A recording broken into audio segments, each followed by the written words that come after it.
تو اس لیے اسلام میں حاکم اللہ ہے. یہ ہے توحید کہ کوئی حکومت نہیں کرتا، نہ حضرت عمر کرتے ہیں نہ ابو بکر کرتے ہیں، دوسروں کی تو کیا مجال، کوئی نہیں، حکم نافذ کرتے ہیں. اسی لیے حضرت ابو بکر صدیق رضی اللہ عنہ کہتے ہیں انما متبع لست بمبتدع، میں حکم نکال نہیں سکتا نیا، جو ملے ہوئے حکم ہے ان کی پیروی کر. یہ فرق ہے اسلامی حکومت میں اور غیر اسلامی حکومت میں.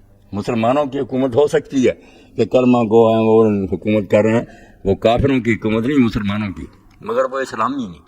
اسلامی حکومت وہ ہے جہاں کتاب و سنت کا راج ہے. کوئی شخص کوئی حکم نہیں دے سکتا، اور اگر دے تو ادنا آدمی اٹھ کر کہہ دے، جیسے حضرت عمر رضی اللہ تعالیٰ نے ممبر پر کہا. بڑی مناسب بات تھی کہ لوگ جو تھے نا وہ زیادہ مہر باندھنے لگے، بچیوں کا ادا نہیں کر سکتے. آپ نے، اور میں بہتر سمجھتا ہوں کہ ایک حد مقرر کر دوں کہ اس سے کوئی تجاوز نہ کرے، سب لوگ اتنا مہر باندھیں. تو عورتوں کی طرف سے ایک عورت اٹھ کھڑی، اس نے کہا عمر قرآن مجید میں سورہ النساء میں اللہ نے کہا آتا ہے تم احداہن قنطار، کہ اگر تم سونے کا ڈھیر بھی مہر میں دے دو تو اگر طلاق ہو تو پھر واپس نہیں لے سکتے. سونے کا ڈھیر کہا اللہ نے، قنطار، تم کون حد مقرر کرنے والے؟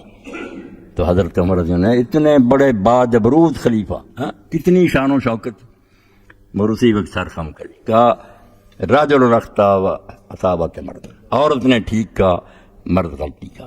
اس لیے یہ قرآن جو ہم پڑھ رہے ہیں اب، وہ بات ہو رہی یہی ہے کہ ہم منت سماجت کر رہے ہیں، 10 آدمی اکٹھے ہیں سن رہے ہیں، اور کوئی نہیں، اس پہ حکومت کا زور نہیں ہے. یہی بات اگر ڈی سی اور ایس پی کہہ رہا ہوتا سارے کانپ جاتے. صدر مملکت کہتا کہ یہ میں نہیں کر، اللہ کا حکم ہے، میری طاقت صرف اس کو نافذ کرنے کے لیے، میں منوا کر چھوڑوں گا. قرآن کا رعب ہوتا. تو قرآن کیا ہے، علامہ اقبال رحمۃ اللہ بہت پیارے انداز میں سمجھایا.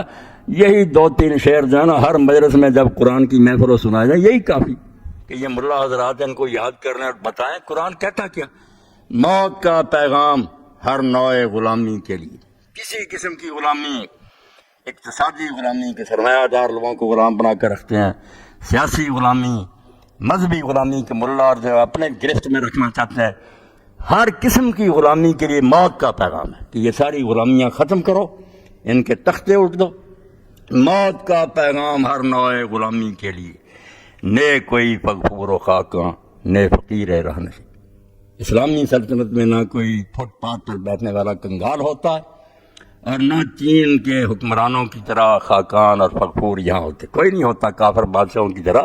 حکمران بھی ایک ادنا آدمی کی طرح ہوتا، پیدل چل رہا ہوتا، سواری نہیں ہوتی، بلکہ ہو سکتا ہے ریت کے آدمیوں کے پاس بہتر سواری اور وہ بیچارہ پھٹے کپڑے پہنے پھرے. حضرت عمر رضی اللہ عنہ یہاں فغفور اور خاکان نہیں ہوتے، نہ کوئی فقیر رانشی ہوتا.